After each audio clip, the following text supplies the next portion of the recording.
Selamat pagi Bapak Ibu dan saudara-saudaraku, apa kabar pagi ini? Harapan dan doa saya kita semua sudah bangun dengan tubuh yang sehat, selalu bersemangat dalam anugerah Tuhan kita Yesus Kristus. Senang sekali kita berjumpa kembali, kita di acara Renungan Pagi, edisi 1 Agustus 2024. Senang sekali Tuhan sudah memimpin kita, saudara sekalian, untuk memasuki bulan Agustus tahun ini. Dan kita percaya bahwa kemerdekaan di dalam Kristuslah yang membuat kita ada sebagaimana ada pada pagi ini. Mari kita merendahkan diri di hadapan Tuhan agar kita semua memperoleh kekuatan baru untuk melangkah di hari ini dalam panduan sabdanya. Pagi ini mari kita membaca kitab Injil Markus pasal 7 ayat 14 sampai 23 demikian. Lalu Yesus memanggil lagi orang banyak dan berkata kepada mereka, "Kamu semua dengarlah kepadaku dan camkanlah. Apapun dari luar yang masuk ke dalam seseorang tidak dapat menajiskannya. Tetapi apa yang keluar dari seseorang itulah yang menajiskannya. Barang siapa bertelinga untuk mendengar, hendaklah ia mendengar." Sesudah ia masuk ke sebuah rumah untuk menyingkir dari orang banyak, murid-muridnya bertanya kepadanya tentang arti perumpamaan itu. Maka jawabnya, "Apakah kamu juga tidak dapat memahaminya?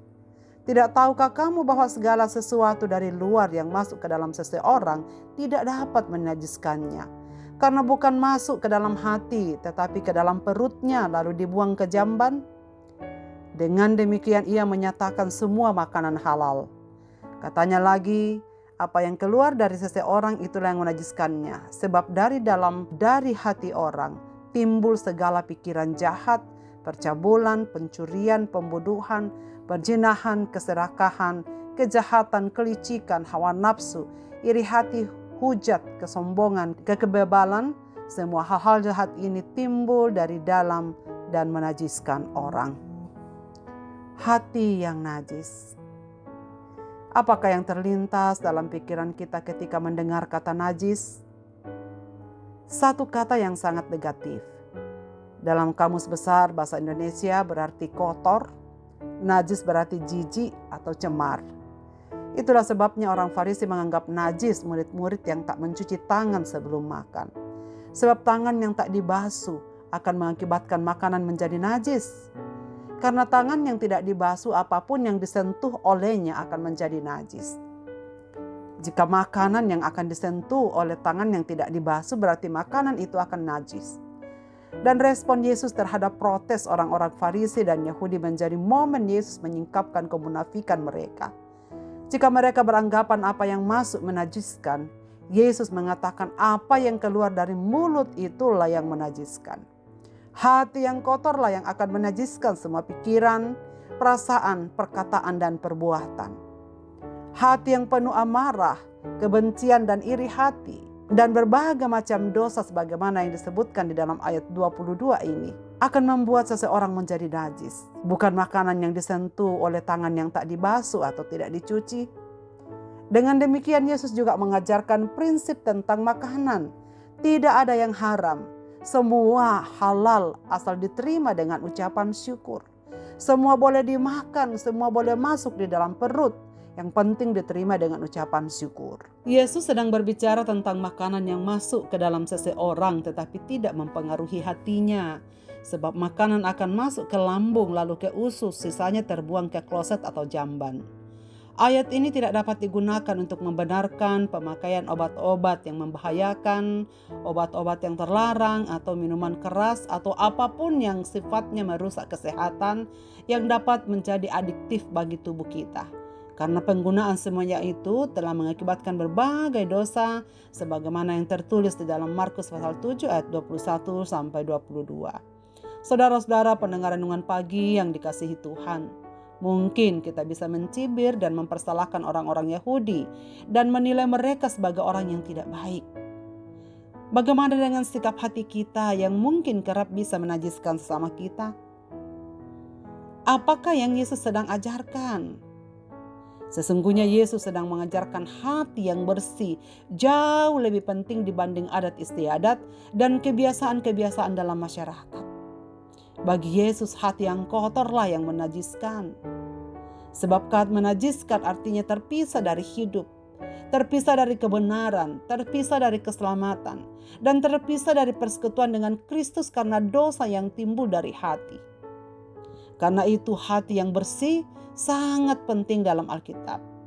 Sebab hati adalah keseluruhan intelek, emosi, keinginan, dan kemauan. Semua manusia yang tercemar oleh dosa. Dan hanya iman yang percaya kepada Kristuslah yang dapat menyucikan hati yang telah tercemar oleh dosa.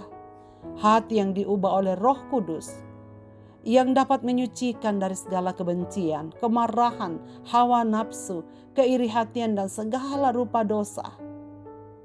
Dan memberikan hati kita yang baru. Kita diperbaharui oleh kuasa darah Kristus yang telah tertumpah untuk menghilangkan segala najis di dalam hati kita. Karena itu saudara-saudaraku, marilah kita bawa hati kita kepada Kristus untuk semakin dibaharui. Hati yang baru dan diubah. Hati yang diciptakan kembali menurut gambar dan rupa Kristus. Dengan demikian, hati kita akan mengalir aliran-aliran hidup yang dapat memberkati, menghidupkan, dan memberi kekuatan kepada sesama kita. Mari kita berdoa. Bapa di sorga, Bapa di dalam nama Tuhan Yesus Kristus, terima kasih banyak Tuhan boleh membangunkan kami pada pagi ini dengan sabda-Mu. Kami bersyukur Tuhan sudah pimpin kami sampai di titik ini. Semua karena anugerah Tuhan. Pagi ini ya Tuhan, kami akan melanjutkan aktivitas kehidupan kami. Terima kasih untuk hidup yang baru. Terima kasih untuk kesehatan yang baru. Terima kasih untuk segala pimpinan-Mu yang telah kami nikmati sampai di hari ini. Kami bersyukur telah diperlengkapi oleh firman-Mu lagi.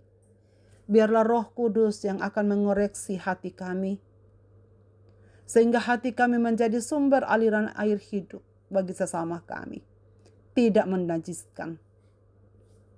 Kiranya Tuhan menolong kami, supaya kami menjaga apa yang keluar dari dalam hati kami, agar sungguh-sungguh yang keluar bukan yang menajiskan, tetapi yang menghidupkan, yang menguduskan, yang menyucikan, yang memperbaharui orang-orang di sekitar kami. Oleh karena kuasa Kristus ada di dalam kehidupan kami. Terima kasih ya Bapa di surga untuk segala yang baik yang Tuhan sudah ciptakan dalam hidup kami sampai pada hari ini. Hamba-Mu berdoa dan menopang setiap telinga yang mendengarkan firman-Mu pada pagi ini. Para pendengar renungan pagi dimanapun mereka berada. Kami merendahkan diri di hadapan-Mu ya Tuhan. Memohon ampun jika sekiranya pada pagi ini Tuhan mendapati hati kami masih dalam keadaan cemar. Oleh karena kami menyimpan berbagai hal yang dapat menajiskan sesama kami. Kemarahan, kedengkian, kebencian, keirian hati, hawa nafsu, ketidakjujuran atau apapun itu. Tuhan lembutkanlah hati kami untuk selalu memelihara hati kami, agar dapat menjadi berkat sebagai sumber kehidupan bagi orang-orang di sekitar kami. Kami sungguh tidak mampu ya Tuhan jikalau kami berjalan sendiri. Hanya anugerah-Mu yang kami harapkan akan membasuh hati kami yang cemar, akan memberikan kami hati yang penuh pengampunan, dan menjauhkan kami dari hati yang cemar oleh rupa-rupa dosa. Ya Tuhan, kami bawa hidup kami kepada-Mu pada pagi ini. Kami berdoa supaya apapun yang terjadi dalam hidup kami di hari ini, cita-cita masa depan kami semua, apa yang kami harapkan, segala keinginan dan kerinduan kami bawa kepada-Mu. Bagi saudara-saudara kami yang sedang menderita karena berbagai persoalan hidup, baik sakit penyakit, baik duka cita, baik apapun yang mereka harap yang sedang terjadi, yang membuat mereka penuh ketakutan, kecemasan. Ya Tuhan, ingatkanlah kami bahwa Engkau bersama kami. Engkau sanggup menolong kami. Karena itu Bapa di sorga, kami mempertaruhkan hati kami dalam tangan pimpinan-Mu. Kami serahkan hidup kami. Sertailah kami anak-anak-Mu ini, supaya kami tetap berjalan berdasarkan terang firman-Mu. Di dalam dan demi nama Yesus Kristus Tuhan kami berdoa. Amin.